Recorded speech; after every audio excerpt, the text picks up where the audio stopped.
Welcome to this Executive Explainer. Today, we're completely skipping the basics and looking right at a terrifying reality for the C-suite and board of directors.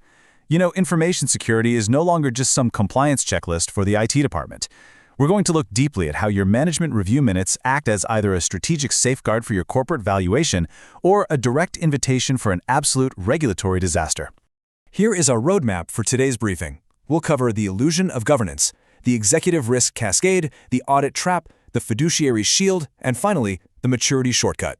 Let's dive right in. Section 1. The illusion of governance. So, we really have to ask ourselves this critical question right out of the gate. Are your board's current meeting minutes actually a protective shield, or are they a massive regulatory liability? Often leadership teams gather, they have these substantive, deep conversations about the business, but then they allow the resulting documentation to be, well, incredibly vague.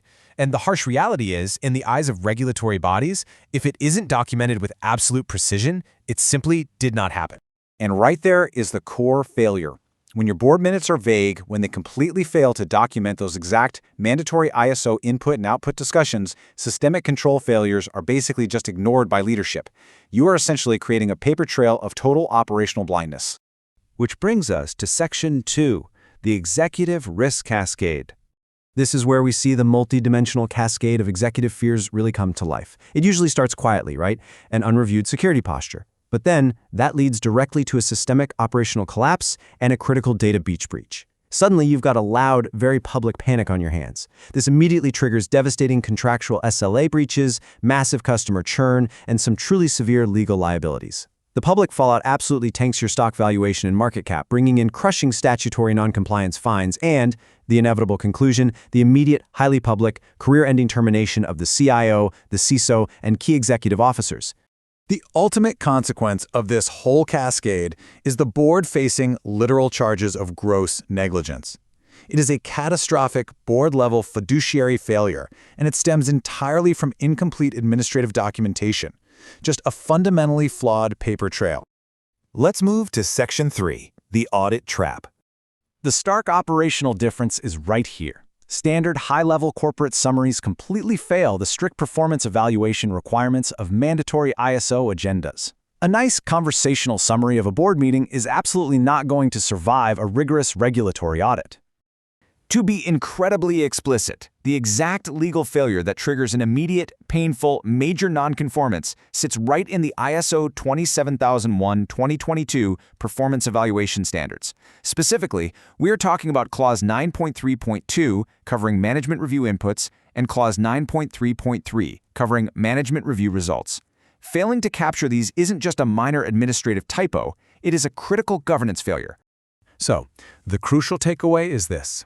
If your minutes omit specific mandatory input topics, things like the results of previous audits, risk assessment updates, or trends in nonconformities, you instantly trigger that major nonconformity. The auditor's hands are completely tied because the framework strictly mandates these elements be present in the executive paper trail. Section 4. The fiduciary shield. So, how do we actually fix this catastrophic liability? Well, the source material points to a brilliantly integrated, done-for-you solution.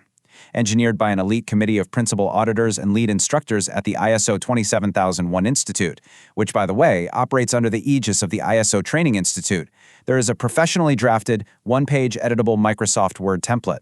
It acts as a turnkey fiduciary shield, completely taking the guesswork out of the equation. Looking at its precise legal engineering, it comes pre-filled with exactly 10 mandatory input agenda points and 2 output agenda points.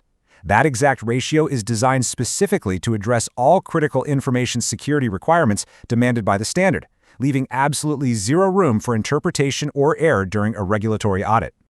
By strictly adhering to those 12 pre-filled points, corporate boards instantly transform their documentation into a bulletproof legal and regulatory paper trail. This ensures comprehensive information security management, protecting the organization's contract integrity, and, most importantly, shielding the board itself from claims of negligence. Finally, Section 5, the maturity shortcut. Securing this level of compliance is remarkably efficient. It literally takes just a few minutes of everyone's favorite corporate activity, find and replace, to swap out the default placeholders. You just take ABC Technologies Private Limited and the acronym ABCTPL and swap them with your organization's actual legal name. But that 2-minute exercise, it instantly grants your organization a massive 15 to 20-year head start in ISMS operational maturity. You are immediately adopting the refined, battle-tested governance structures of highly mature enterprise organizations. As the elite auditors who engineered this emphasize, sincere and serious implementation of this one-page document gives you that immense head start. This isn't just about surviving an audit anymore. It is an unprecedented strategic leap in sophisticated corporate governance and risk treatment. It completely bridges the gap between chaotic, vulnerable executive meetings and a legally sound, highly mature security posture. I'll leave you with this final thought. Evaluate your current management review minutes today. Look closely at what is actually written down. Can your board really afford to gamble its corporate valuation, its contract integrity, and the personal careers of its executives on a single, incomplete meeting summary? Ask yourself if ignoring this fiduciary paper trail is a risk you're truly willing to accept. Thanks for exploring this with us.